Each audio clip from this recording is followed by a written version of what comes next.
Welcome to Morac World. En fait, il y a des cons un peu partout, voilà. Ça, c'est un prototype exprès pour vous que je vous ai amené là. Hein. Vous allez l'amener à Charabeu jusqu'à Lausanne. Parce que je suis assez vieux pour m'en foutre un peu. Bah, c'était une belle soirée, voilà. On va pas se le cacher, il est très très tôt. Morax is back. L'invité du matin. Et ce matin, on parle d'inflation, une augmentation soutenue et subite des prix après une économie assez stable pendant plus de 30 ans.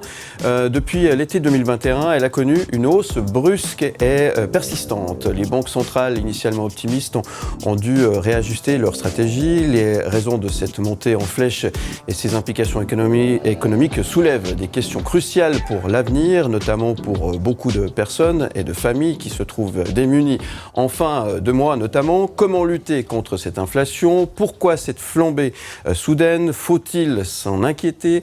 Est-ce le début d'un nouveau cycle économique? On fait le tour de toutes ces questions avec le responsable économique nouvelles technologies de l'information et de la communication à la Fédération romande des consommateurs, la FRC, Jean Buchet.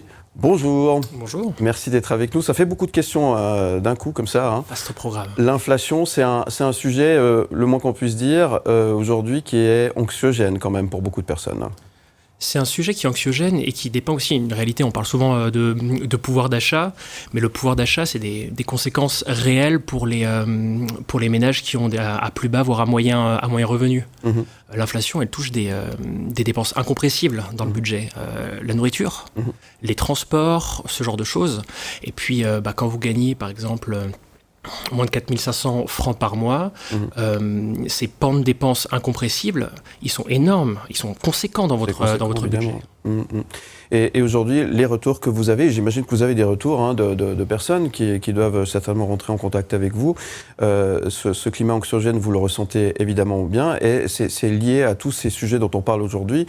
On parle d'augmentation d'électricité, on parle d'augmentation de loyer, on parle d'augmentation des assurances maladie. Ça, c'est un sujet qui revient régulièrement, on va dire chaque année, mais qui ne s'améliore pas.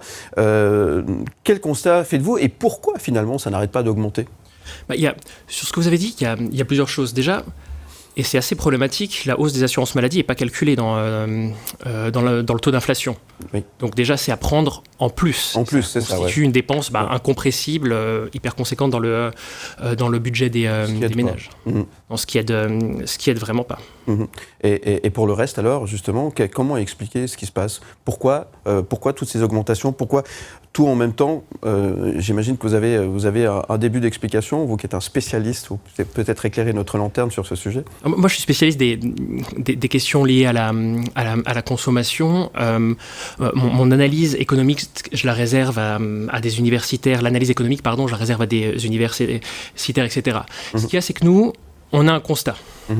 On a un constat que les prix augmentent, que à la FRC, on reçoit de plus en plus de plaintes et de témoignages liés à une crispation des consommatrices et des consommateurs aux affaires liées à leur porte-monnaie. Et en parallèle, on voit que politiquement, pas beaucoup de décisions sont prises, que les prix sur l'alimentation ne sont pas plus transparents, etc., que les marges des distributeurs ne baissent pas. Donc on est plutôt du côté des constats et puis de comment proposer des améliorations pour que les ménages puissent voir la fin du mois de manière tranquille. Alors vous avez des pistes, justement, comment lutter contre cette inflation, comment s'en sortir, comment sortir son épingle du jeu, comment respirer un petit peu, comment se rendre un peu plus serein à la fin du mois, justement? Alors moi je peux vous parler du point de vue de notre association, je ne suis pas politicien, etc. Mais par exemple, il y a ce qu'on disait avant, tout ce qui est poste de dépenses incompressible. Prenez les transports. Je ne sais pas, vous allez comment au travail? Vous prenez le train, vous allez en voiture. On voit que les CFF vont augmenter leurs billets à la fin de l'année, que l'AG va passer à quasiment 4 000 francs. Et une baisse drastique des transports publics. C'est le Parlement qui décide des budgets avec le Conseil fédéral. Donc là, ce serait vraiment quelque chose que le politique pourrait décider et qui pourrait influencer un pan non compressible du budget des ménages, que sont les transports. Alors là, on vient de sortir d'une élection, on a voté à droite. C'est souvent le vote un peu de la peur, mais ça ne va pas aller dans ce sens-là, c'est plutôt le contraire qui va se passer. Alors, c'est encore un peu trop tôt pour voir. Ce qui est sûr, c'est que nous, on fait ce travail au Parlement. Il y a des choses qui avancent. Par exemple, on a contribué à déposer une motion pour plus de transparence pour un observatoire des marges. Et donc là, on est en attente de la décision de la commission, mais c'est des choses qui sont soutenues par des politiciennes, des politiciens de tous bords.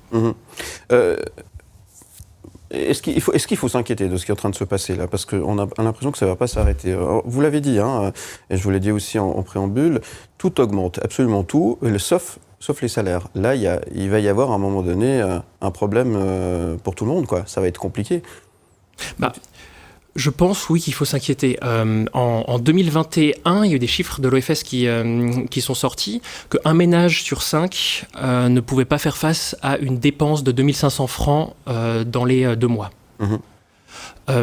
Aujourd'hui, avec la hausse des prix, et vu que ces chiffres datent de 2021, on peut penser que c'est pire. Donc on attend des nouveaux chiffres et puis de nouvelles études de l'OFS là-dessus qui tardent un petit peu à venir.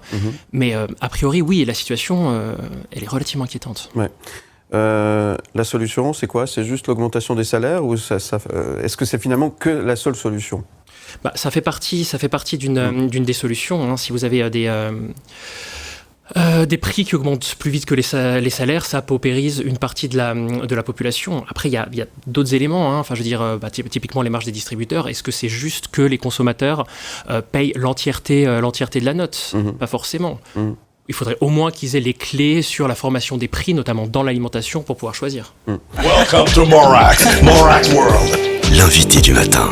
Et mon invité ce matin, c'est Jean Bûcher de la FRC. Merci d'être avec nous ce matin pour répondre à toutes ces questions sur ce sujet anxiogène du moment, sur l'inflation. On essaie de comprendre les tenants, les aboutissants, les éventuelles solutions.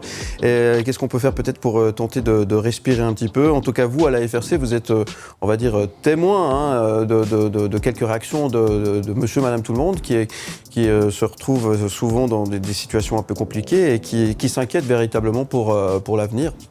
Oui, on reçoit de plus en plus de plaintes et de témoignages liés au porte-monnaie des membres et également des non-membres. Ouais. Alors, quelles mesures ont été prises, si mesures il y a, par les gouvernements et les banques pour contrer finalement cette inflation aujourd'hui? Est-ce qu'il y a des choses qui sont véritablement faites pour essayer de ralentir un petit peu ce phénomène qui devient vraiment inquiétant? Il y a eu la hausse des taux directeurs, etc., mais je laisse ce genre d'analyste aux vrais économistes, si je puis dire. Par contre, moi, je peux vous parler de ce qui a été pris au point de vue politique, et c'est pas grand-chose, sinon rien. Enfin, je veux dire, le Conseil fédéral et l'administration s'opposent aux motions qui peuvent être déposées, aux propositions. On a encore vu récemment Guy Parmelin au micro de l'RTS en train d'enjoindre les personnes à faire des économies et à, par exemple, changer d'assurance maladie.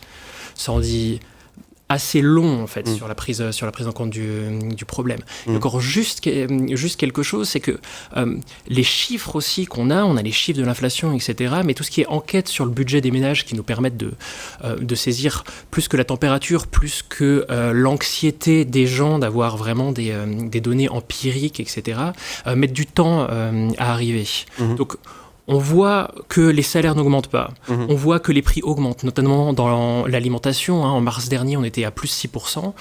Par contre, on n'a pas grand-chose pour vraiment dépeindre empiriquement la réalité.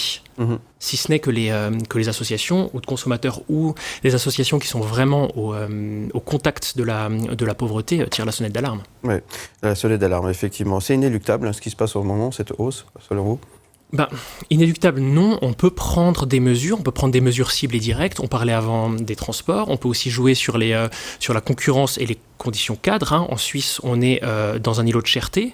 On est dans un îlot de cherté qui a des raisons qui, pour pas mal, sont injustes et dans lesquelles les distributeurs Coop et Migros, pour les nommer, ont un pouvoir disproportionné et puis peuvent pratiquer des prix opaques beaucoup trop élevé.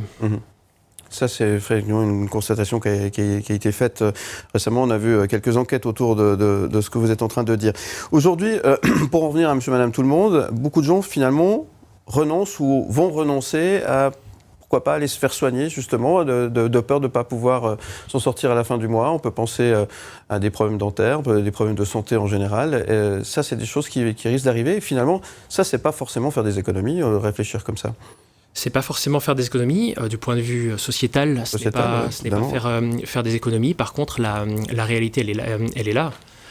Les premiers choix qui sont faits, c'est sur certains modes de consommation, sur les soins dentaires qui ne sont pas remboursés ou bien ce genre de choses. Oui. Et là, finalement, c'est le chien qui se mord la queue, ça s'arrête jamais. Hein. On n'a pas de solution, finalement, là, aujourd'hui. Comment, l'horizon 2024, comment est-ce que vous le prédisez? J'ai malheureusement pas de boule de cristal. Par contre, ce que je peux vous garantir, c'est que nous, on travaille pour proposer des solutions, pour tenter d'améliorer les conditions cadres en faveur des consommateurs, pour que l'asymétrie dont les consommateurs sont victimes soit petit à petit corrigée. C'est un travail difficile, de longue haleine. Ce qu'on fait aussi, c'est qu'on informe, on teste, on informe sur les prix, sur les qualités, ce genre de choses qui peuvent aider également les consommateurs. Et pour en savoir plus, évidemment, vous invitez celles et ceux qui voudraient en savoir un petit peu plus à vous retrouver sur votre site internet, j'imagine. Tout à fait. frc.ch. Merci beaucoup, Jean Buchet, d'être venu ce matin. Est-ce que vous êtes, vous, personnellement, inquiet pour la suite? Comment vous avez... je sais bien que... Là, c'est une question peut-être un peu plus personnelle que je vous pose. Quelle vision vous avez, vous, personnellement, par rapport à ça? Si le politique échoue à améliorer le prix des transports ou toutes ces choses dont on a parlé, je suis assez inquiet parce que on a tendance à penser la Suisse comme un pays où tout le monde a un fort pouvoir d'achat ou ce genre de choses. Mais c'est faux. Il y a un pan de la population qui est directement affecté par ça. Et ce qui me fait peur, c'est qu'on aille vers un pays qui soit de plus en plus injuste envers ces personnes-là.